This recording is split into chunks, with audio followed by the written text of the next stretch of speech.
Olá, este é o Poder Entrevista. Eu sou Hamilton Ferrari, repórter do Poder 360 e vou entrevistar Rafael Cardoso, economista-chefe do Departamento de Pesquisa Econômica do Banco Daicoval. Cardoso tem 33 anos, é formado em Economia na Pontifícia Universidade Católica de São Paulo, com especialização também na Fundação Getúlio Vargas. Tem certificado no Fundo Monetário Internacional, na Universidade de Pequim, na China, e na Universidade de Colômbia, nos Estados Unidos. Foi consultor financeiro e também já trabalhou na Gradual Investimentos. Rafael, obrigado por ter aceitado o convite. Oi, Hamilton, eu que agradeço o convite, vai ser um prazer falar com vocês. Agradeço também a todos os web espectadores que assistem a esse programa. Essa entrevista está sendo gravada no estúdio do Poder 360 por videoconferência em Brasília em 1º de novembro de 2024. Para ficar sempre bem informado, inscreva-se no canal do Poder 360, ative as notificações e não perca nenhuma informação relevante. Eu começo perguntando, o Banco Central se reunirá para definir a taxa Selic. A alta de juros deverá ser maior que na última reunião? Bom, a gente acredita que sim, que o Banco Central vai acelerar o ritmo de altas para 50 pontos base, vindo de uma alta de 25 pontos base. As razões para isso, na nossa opinião, são diversas. E nos últimos tempos, se a gente tivesse que destacar uma delas, né, ou duas delas que são as mais relevantes, a gente poderia dizer tanto a depreciação cambial, né, esse patamar de dólar aí mais alto frente ao real, e também essa já apontada pelo Banco Central, né, para justificar o início do ciclo de alta de juros, que é uma atividade econômica bastante resiliente, né, uma atividade econômica forte, principalmente quando a gente olha os dados de mercado de trabalho, que saíram essa semana, mostrando que esse dinamismo, né, continua e que, portanto, né, é mais um dos indícios ou dos subsídios que ajudam, né, ou que dão respaldo aí para o Banco Central acelerar o ritmo de altas para 50 pontos base. Mas acho que mais do que o ritmo de altas, né, para a próxima reunião, né, o relevante para o Banco Central é a taxa terminal e o quanto tempo o Banco Central vai ficar nessa taxa de juros terminal mais alta do que a taxa atual. Então, mais do que o ritmo, que na nossa opinião já está contratado aqui a aceleração para 50 pontos base, permanece a dúvida da extensão total do ciclo de aumento da taxa de juros. Hoje, qual é a previsão predominante da taxa terminal? A nossa previsão e a previsão de taxa terminal coletada pelo Boletim Focus, né, espelhada pela mediana ali do mercado, é de 12% ainda, para o começo do ano que vem. Na nossa opinião, esse número tem viés de alta. Nós ainda não revisamos para cima, mas as discussões internas são para ir nessa direção de uma Selic eventualmente um pouco mais alta do que essa. Quanto mais alta, né?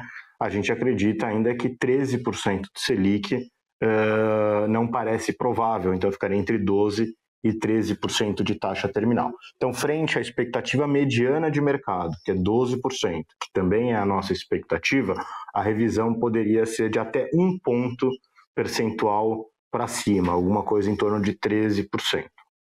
Existe possibilidade de ir além desse patamar?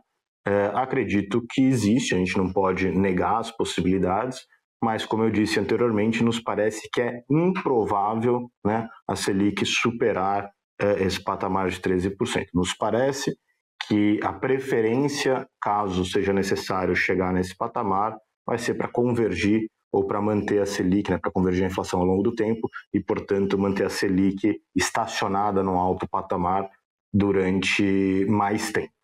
Então, atualmente o cenário é de 12, viés de alta, alta de quanto? Até mais ou menos uns 13, caso seja necessário.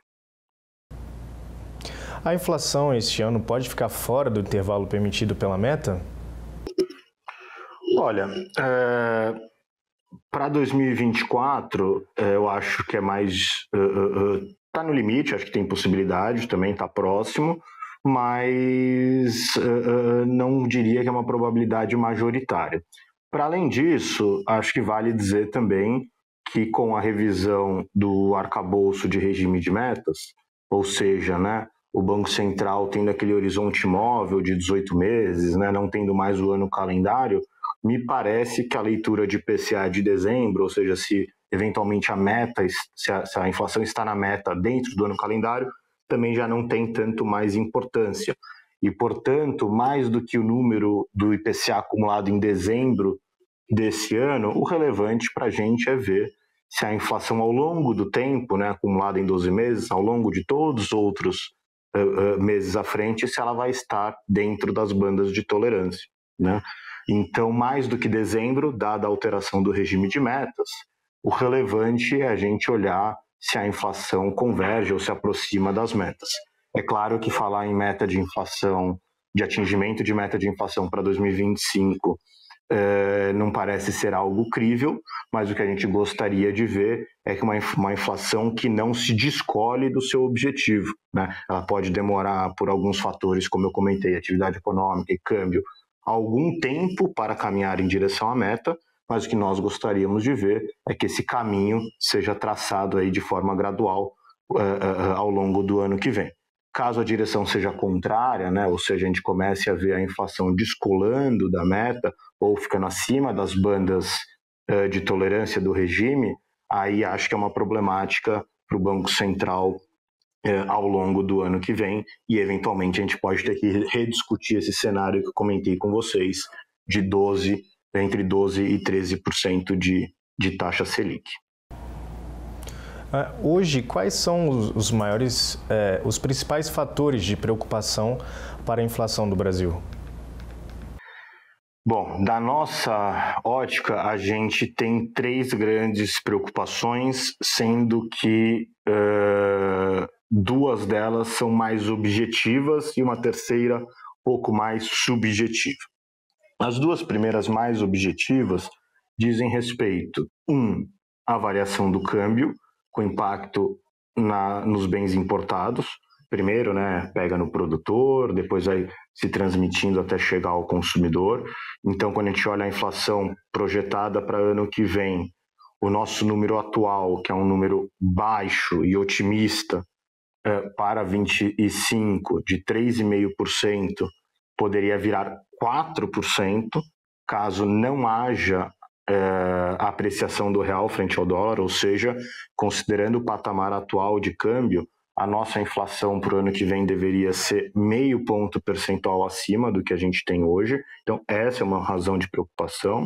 A segunda, como eu disse, diz respeito à atividade econômica, o desemprego muito baixo, e aqui vale a pena explicar um pouco isso, porque nós, economistas, somos tão viciados aqui em discutir taxa de desemprego, é porque o desemprego, né, o emprego, o salário, ele tem uma dupla face, né? Se por um lado ele é renda para os trabalhadores e sanciona uma maior demanda, por outro lado ele é custo para os empresários. E, portanto, um desemprego baixo que eleve salários aumenta a demanda e aumenta custos simultaneamente. E o que a gente tem visto no Brasil é um mercado de trabalho extremamente dinâmico e, portanto, a continuidade desse processo dificulta o atingimento da meta de inflação por parte do Banco Central. Já é um pouco o que a gente tem visto, né? Se a gente olhar a parcela da inflação atrelada ao mercado de trabalho, podemos dizer que é a inflação de serviços, o que a gente percebe é que essa inflação está num nível mais alto do que o restante da inflação. Então, esse problema já acontece. E o problema para 25 é a continuidade desse dinamismo que mantém essa inflação de serviços pressionada. E o terceiro fator, que conversa um pouco com o primeiro, que é com a depreciação do câmbio, mas não é a única razão, diz respeito às incertezas fiscais, né? Então, a incerteza fiscal, ela afeta tanto o câmbio pela via de risco, quanto um fiscal mais frouxo também mantém a atividade pressionada pela via dos estímulos, assim como o fiscal também tem impacto nas expectativas de inflação. Então, esse terceiro ponto que eu estou comentando, ele impulsiona o primeiro, né, o dólar depreciado, porque é risco, ele também impulsiona a atividade econômica, porque é estímulo, ao mesmo tempo que tem impacto nas expectativas de inflação. Então, o fiscal, ele também é muito importante, porque ele, a despeito de ser um risco unitário, né? O risco é fiscal, mas ele pega nas expectativas, ele pega no câmbio, ele pega na atividade por diferentes canais. Então, portanto, o terceiro risco é o risco fiscal continuar, a percepção do risco fiscal continuar acentuada, portanto, as expectativas de inflação ficarem acima da meta, e aí essa é uma outra razão para a inflação corrente também ficar pressionada. Então, vamos supor que eu sou um empresário, eu vou definir meus preços para esse ano, né? Se eu acredito que a inflação vai ser mais alta para o futuro, porque o governo está com as contas desequilibradas, eu, dada a minha expectativa, posso antecipar esse repasse de preços, né? Então, os 3 fatores são câmbio, atividade e expectativas de inflação, tendo como background aqui o fiscal, que tem impacto nesses 3 fatores. E, claro, né, não posso deixar de citar aqui o cenário externo, que também é super decisivo quando a gente fala em taxa de câmbio. Então, acho que esses são os 3 pontos que a gente tem prestado atenção quando a gente discute processo inflacionário. O dólar superou 5,80 nessa semana. Quais são os motivos para a alta da cotação na moeda? A gente acredita que primordialmente são 2 motivos, né? O primeiro deles, começando aqui do motivo global, diz respeito à perspectiva da vitória do Donald Trump na eleição norte-americana, o que tem gerado um dólar mais forte no mundo, e aí não é só frente ao Brasil, é frente a diversas outras economias. Então, existe um fenômeno global importante, a gente pode ver isso de outra forma, como, por exemplo, a alta dos juros de longo prazo nos Estados Unidos. Isso retrata, né, e espelha um pouco essa mudança de cenário para essa maior probabilidade de vitória do Donald Trump, com impactos para a nossa taxa de câmbio, né, um real mais depreciado frente ao dólar. Então, esse é o fenômeno global. E localmente, a gente sabe, né, que momentos onde os juros lá fora ele é maior, historicamente, né, aqueles países que têm mais dificuldades acabam sofrendo mais. E acho que é um pouco o que acontece com o Brasil, né? Como a gente tem dificuldades relevantes para o futuro em termos fiscais, quando a maré baixa lá fora, ou em outras palavras, quando os juros lá fora sobe, fica mais aparente nossos problemas. E aí a segunda perna é justamente esses nossos problemas domésticos, né? Principalmente a incerteza em relação à política fiscal. Eu não consigo afirmar aqui que a política fiscal ela é preponderante ou o cenário externo seja preponderante. A gente acha que é uma combinação das 2 coisas, mas o que a gente acha é que a piora do cenário externo amplifica, né, o risco fiscal. E aqui dentro, o risco fiscal ele tem várias dimensões, né? A gente pode discutir o atingimento das metas de curto prazo, das metas fiscais de curto prazo, a gente pode discutir a viabilidade do arcabouço no médio prazo, a gente pode discutir o ímpeto do governo em fazer as medidas, em fazer eventualmente gastos por dentro ou por fora das metas fiscais. Então, acho que o risco fiscal tem várias dimensões, mas se a gente tivesse que classificar entre 2 riscos, é o externo, maior probabilidade de eleição do Donald Trump, somado ao risco fiscal doméstico, esse que tem várias dimensões, como eu comentei agora. Dentro desse lado fiscal, o governo não deve apresentar o pacote de revisão de gasto na próxima semana. Qual a avaliação do senhor sobre esse atraso no envio dessas medidas que o mercado tanto esperava no início de novembro? Bom, alguma medida de controle de gastos para o resultado, para as metas fiscais de 2025 serem incríveis, ele é necessário. Existe urgência de se apresentar essa semana, semana que vem, amanhã, né? A gente acha que não. A gente tem preferência por um pacote crível que venha com uma semana de atraso do que um pacote anunciado rapidamente, mas que não seja crível. Qual é a problemática, né? É que o adiamento do anúncio sugere de que não tenha havido consenso ou aprovação das medidas internamente. E que, portanto, é provável que o rol de medidas que venha no futuro seja menor. Então, acho que a problemática não é o atraso per se, acho que o atraso não altera de forma qualitativa o cenário, mas sinaliza alguma dificuldade de você ter uma coesão na equipe econômica, com a aprovação do presidente, provavelmente, para fechar esse pacote de revisão de gasto, né? Então, o atraso para a gente não é algo determinante, caso lá no futuro venha medidas mais críveis. Mas, claro, como eu comentei, que o atraso deixa a pulga atrás da orelha, no sentido do por que não foi aprovado ainda, qual é o ponto que está em discussão, né? E isso eleva os níveis de incerteza, porque aí fica muito complicado, dado o que foi especulado atualmente, a gente conseguir tatear realmente as medidas que vão ser perseguidas, né? Então, acho que a nossa leitura do atraso ela é marginalmente negativa, mas não é determinante. O que a gente quer ver mesmo são as medidas concretas que vão ser anunciadas. E qual seria um pacote de revisão de gastos considerado robusto pelo mercado financeiro? Bom, acho que essa pergunta, cada economista aqui vai ter uma resposta, mas eu acho que de linhas gerais, o que eu poderia dizer é o seguinte: o governo tem que atacar as linhas das quais o crescimento dos gastos é insustentável frente à regra de crescimento das despesas totais. Então, eu vou dar um exemplo aqui. O BPC, por exemplo, esse ano está crescendo muito mais, os gastos previdenciários estão crescendo muito mais do que o teto das despesas. Então, se a gente tivesse que escolher uma única medida, se você falasse para mim, olha, Rafael, você tem uma bala de prata aqui para o fiscal, o que eu faria era limitar todas as despesas ao crescimento do teto das despesas de forma com que o teto total fosse viável, né? Destacadamente, o que eu comento aqui com você são esses gastos de benefícios sociais que têm uma trajetória de crescimento bastante diferente desde a alteração de governo. E, portanto, a gente acredita que essa é uma via importante para você controlar gastos. E por que isso seria relevante de uma forma mais ampla?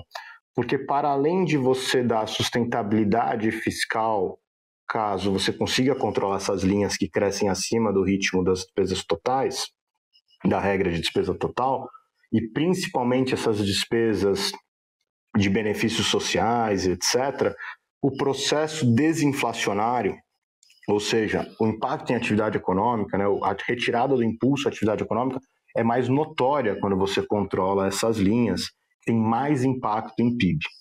Então, o que a gente gostaria de ver?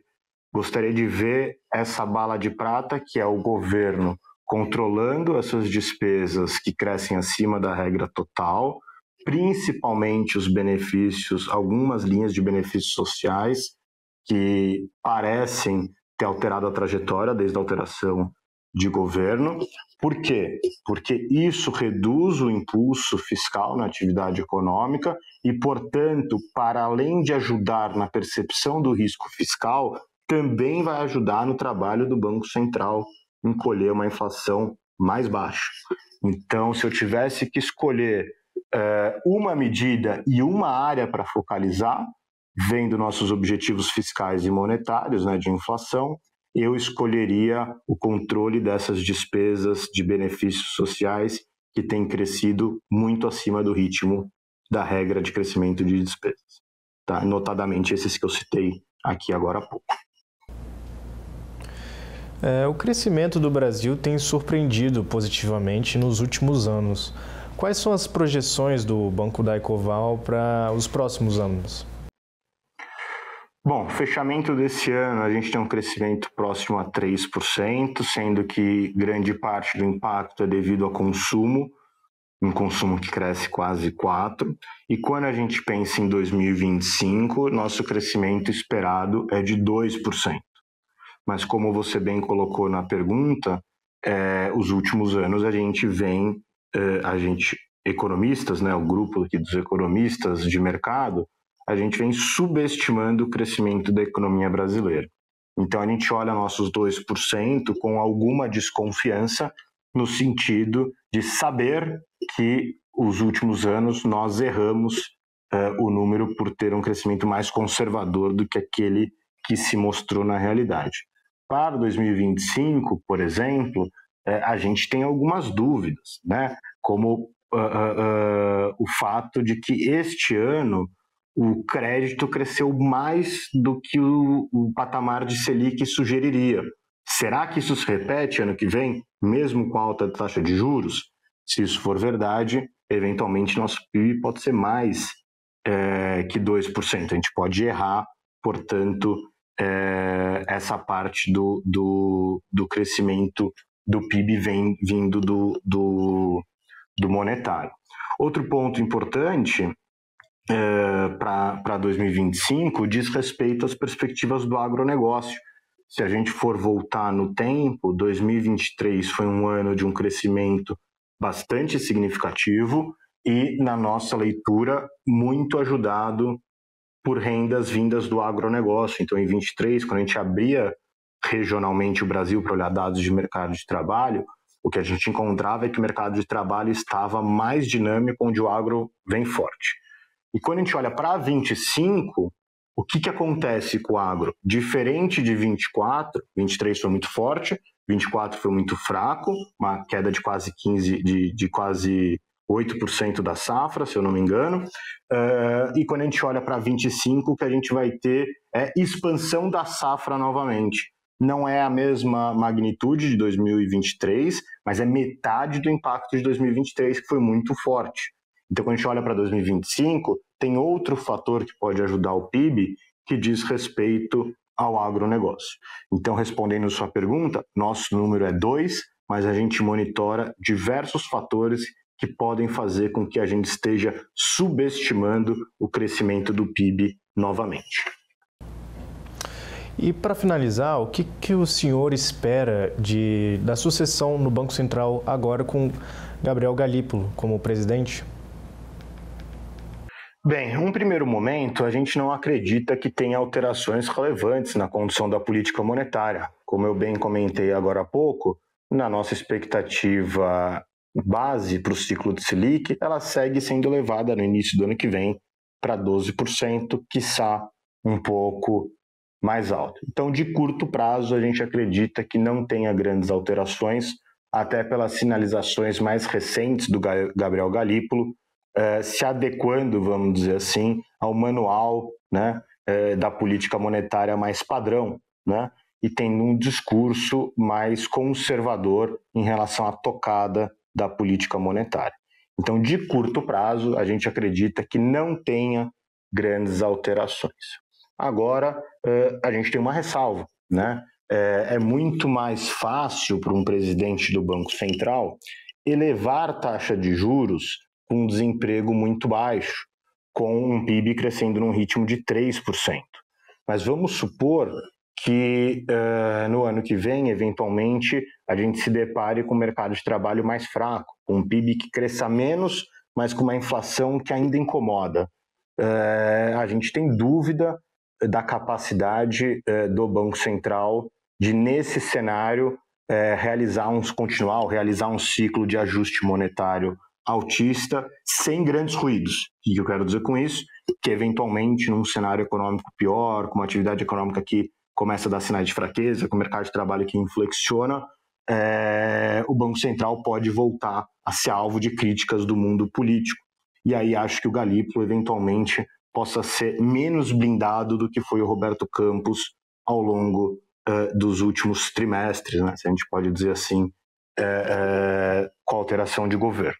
Então, para curto prazo, não nos parece que tem uma alteração clara de política econômica, dada a sinalização do Galípolo, mas no médio e no longo prazo, a gente vê um risco, caso a economia fraqueje e o mercado de trabalho piore, de que o Banco Central se veja na linha de fogo, né, das críticas do mundo político, eventualmente como culpado ou alguma coisa nesse sentido, o que constranja ele, de alguma forma, a fazer a política necessária para a convergência da inflação. Não é cenário base, mas acho que é um risco que a gente tem que monitorar como um risco relevante aqui para a condução da política monetária no futuro. E chega ao final essa edição do Poder Entrevista. Em nome do jornal digital Poder 360, eu agradeço ao Rafael Cardoso pela participação. Eu que agradeço, foi um prazer falar com vocês. Agradeço também a todos os web espectadores que assistiram a esse programa. Essa entrevista foi gravada no estúdio do Poder 360, em Brasília, em 1º de novembro de 2024. Para ficar sempre bem informado, inscreva-se no canal do Poder 360, ative as notificações e não perca nenhuma informação relevante. Muito obrigado e até a próxima. Poder Monitor, a ferramenta mais completa para monitorar os 3 poderes. Acesse agora poder.cc/monitor e ganhe 30 dias grátis.